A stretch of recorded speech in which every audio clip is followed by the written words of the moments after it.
सभी को नमस्कार। जैसा कि आप लोगों को पहले से ही अवगत था कि हम लोगों ने कल ही आप लोगों को बता दिया था कि आज कि हम लोगों की माननीय डीजी सर से मुलाकात पहले बताया तो हम हटा देते साले जो है था। उसी के संदर्भ में आज हम और बड़े भाई संदीप जी दोनों लोग आए हुए थे CRT पे, तो हम लोगों की मुलाकात भी हुई। गए तो सर मीटिंग के लिए ही जा रहे थे। हाँ, एक सबसे बड़ी अपडेट है आपको। अन्य जानकारियाँ देने से पहले मैं आप सभी को एक अपडेट बता दूं कि आज तुम्हारे मामले को लेकर के विभाग में मीटिंग। अब कोई ये ना बोले पोस्ट डाल करके कि नहीं हमें पहले पता था, हमें पहले पता था, ठीक। लेकिन आज हमारे मामले को लेकर के 12 को कोर्ट में कैसे क्या करना, किस तरह की पैरवी करनी है, उन सभी चीज़ों को लेकर के आज मीटिंग है विभाग में। ये बता दो, जब हम लोग आए थे तो सचिव जी गाड़ी खड़ी थी तो गणेश सर। हाँ, और जब हम लोग आए भी थे तो माननीय प्रताप सिंह बघेल सर की बेसिक परिषद के जो सचिव हैं उनकी गाड़ी भी यहाँ पे आई थी, जिसका नंबर 7054 है। मीटिंग में गणेश सर को लेने के लिए, रिसीव करने के लिए उनकी गाड़ी आई थी और वो हमारे सामने ही निकले थे। जस्ट उसके बाद हम लोग डीजी सर से मुलाकात हुई। तो साथियों, मैं आपको बताता चलूँ, आज मैंने वो बात सर से भी बोली, साथ में संदीप भैया भी थे, ये उसका प्रत्यक्ष प्रमाण है। मैं गया तो एंट्री किया तो भाई अभिवादन हुआ, फिर उसके बाद अपनी बात रखना मैंने स्टार्ट किया। तो हमने कहा सर हम आपको आज से नहीं, हम थर्ड काउंसलिंग से भी आपसे मिलते रहे हैं और बड़ा आपकी जो भी कार्य करने की जो तरीका है और आप सर जो बोलते हैं वो हूबहू उसी तरीके की चीज़ें होती हैं। तो उन्होंने कहा देखो, हमें जानते हो, हमें आपसे झूठ बोल कर के क्या मिल जाएगा और हम झूठ बोलेंगे तो हमारा फ़ायदा क्या हो जाएगा। तो उसी के संदर्भ में मैंने बात अपनी रखना स्टार्ट किया। तो हमने कहा सर हम लोगों का 12 तारीख को मैटर। हाँ, तो बोले कि हाँ आपका 12 तारीख को मैटर है और मैटर देख ही रहे हो, उसमें रॉबिन सिंह भी हैं, महेंद्र पाल भी हैं। तो हमने कहा सर फिर कैसे क्या होगा, कैसे चीज़ें हम लोगों के लिए हो सकती हैं। तो उन्होंने कहा देखो ये मामला बहुत पेचीदा है, इसको हम सॉल्व कराने के लिए जा ही नहीं रहे। सर का कहना था कि हमारा प्रयास है किसी तरीके से।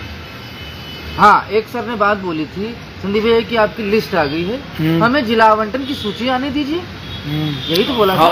हाँ, हमें सर का केवल ये कहना था कि हमारा मेन इंटेंशन ये है कि हम जिसके भी माध्यम से हम अपनी बात पहुंचाएंगे कोर्ट में, तो हमारा यही इंटेंशन है, बेसिक विभाग का यही इंटेंशन है कि कोई दिक्कत नहीं है। आप सर हम कहाँ भागे जा रहे हैं, हमें तो जो माननीय न्यायालय का आदेश होगा वो सर्वोपरि सभी के लिए। सर ये बच्चे हैं, इनका हमें जिला आवंटन और ज्वाइनिंग करने दीजिए, फिर अपना केस चलता रहेगा। जो भी चीज़ें होंगी जैसी भी होंगी एज इट इज़, आपका जो भी ऑर्डर आएगा हम उसको फॉलो करा लीजिए। और सर ये चूँकि ये बच्चे बहुत परेशान हैं, इनके साथ गलत हुआ है तो आप इनको करने दीजिए, चाहे वो 68 चयनित हो जर्नल के या रॉबिन सिंह हो या जो भी हो, उनके साथ जैसा भी आदेश अग्रिम होगा हम उसी पर आगे काम करेंगे। लेकिन आपके मामले को लेकर हम बहुत ज़्यादा लेटिफी नहीं कर सकते, ऐसा डीजी सर का कहना है। तो संदीप भैया बोलने लगे कि सर कुछ जानकारी ये भी मिली है कि जो है जज साहब बहुत जल्दी अपना कोई भी ऑर्डर रिलीफ नहीं करते हैं। तो उन्होंने कहा देखो, आप किसी के लिए भी एक कोई ऐसा आप मानसिकता नहीं रख सकते किसी के लिए बना लो कि नहीं ये ऐसा नहीं कर सकते। कह रहे हैं वो जज साहब हो सकता है कि तुम्हारे ऑर्डर के लिए बहुत जल्दी कर दें, हो सकता है तुम्हें 12 को रिलीज है।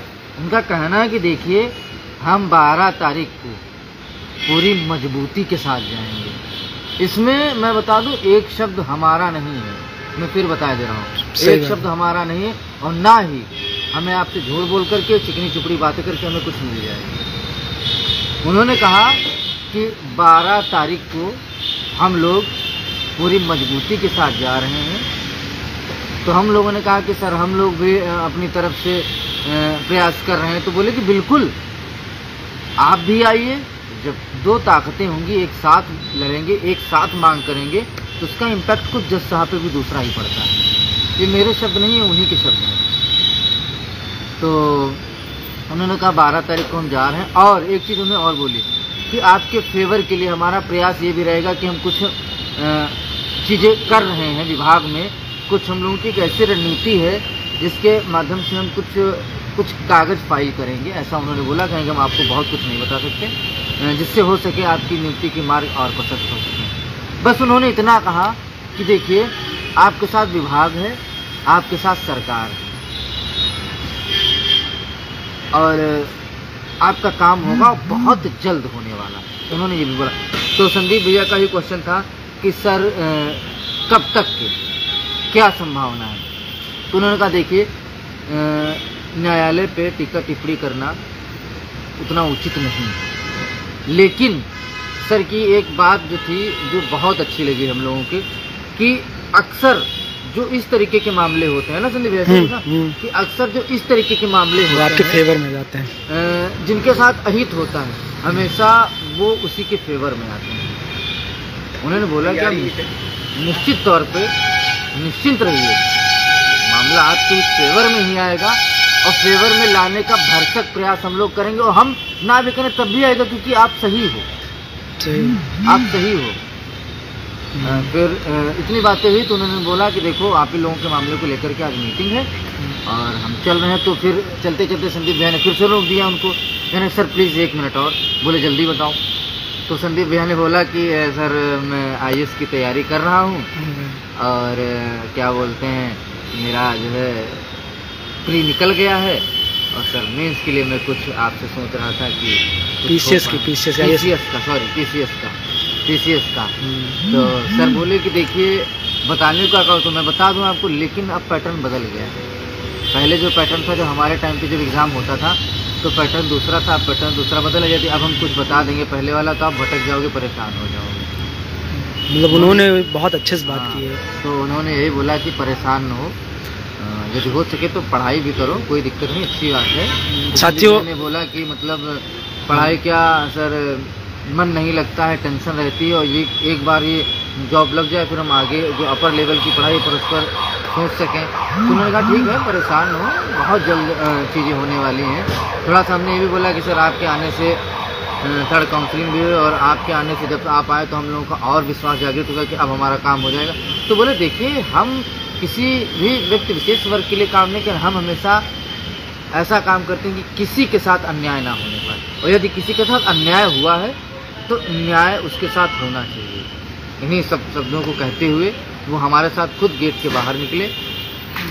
फिर आगे की बात नहीं, वहाँ गए थे हम लोग, बाहर आए, फिर बाहर आए, फिर हम डायरेक्टर डायरेक्टर सर से हुई। और डायरेक्टर सर के यहाँ इतना समझ लीजिए थोड़ा सा एक क्या बताएं हंसी वाला वाकया हो गया। मैं थोड़ा सा इंटरप्ट करूँगा, मैं थोड़ा वाकया मैं बताना चाहूँगा। तो साथियों ऐसा है ना, जो है हम लोग डायरेक्टर सर के यहाँ गए, वहाँ में हम लोगों ने अपना अपॉइंटमेंट के लिए बोला वहाँ पे, तो तुरंत वहाँ पे वो भी मीटिंग के लिए उनकी गाड़ी लग चुकी थी, तो बाहर उनकी गाड़ी स्टार्ट हो गई थी और हम लोग का नाम अंदर जा चुका था मिलने के लिए। तो हम लोग घबरा गए कि अरे यार अब तो एक लोग कहने लगे कि अब आप लोग 3 बजे के बाद आइए। हालांकि संबंध इतने अच्छे हैं तो लोगों ने तुरंत कहा कि आप लोग जाइए, अंदर जाइए, तुरंत मिल लीजिए।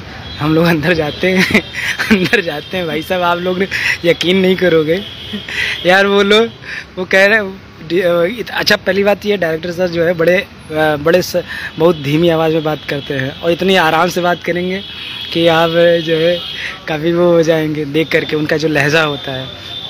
और जब हमने वहाँ अपनी 6800 के संबंध में लेकर के जब बात रखना शुरू किया, तो रंजित भाई ने रखे, उन्होंने कहा सर जो है हम 6800 चयनित हैं शिक्षक हैं और सर हम लोग को अभी ज्वाइनिंग नहीं मिल पाई है और कैसे क्या होना है। और तो जो है उसके विषय पे जब बात इन्होंने रखना तो कहीं हाँ बताएं, मैं क्या कर सकता हूँ। तो हमने ये कहने लगे कि सर जो है हम लोग की ज्वाइनिंग सर हो कब तक संभव है। तो उन्होंने कहा कि कोई मैं ज्योतिषी हूँ कोई मैं ज्योतिषी हूँ। तो रंजीत कह रहे नहीं सर रंजीत जो है ज्योतिषी नहीं है आप। तो उसके बाद तो उन्होंने कहा कि सर लेकिन बहुत परेशान है। मैंने कहा कि अगर बहुत परेशान हो तो क्या अपना सर खंभे में लड़ा लोगे, अपना सर खंभे में लड़ा लोगे हैं। तो एक सब बातें हैं कि फिर भी, और उनका जो इंटेंशन था देखने का और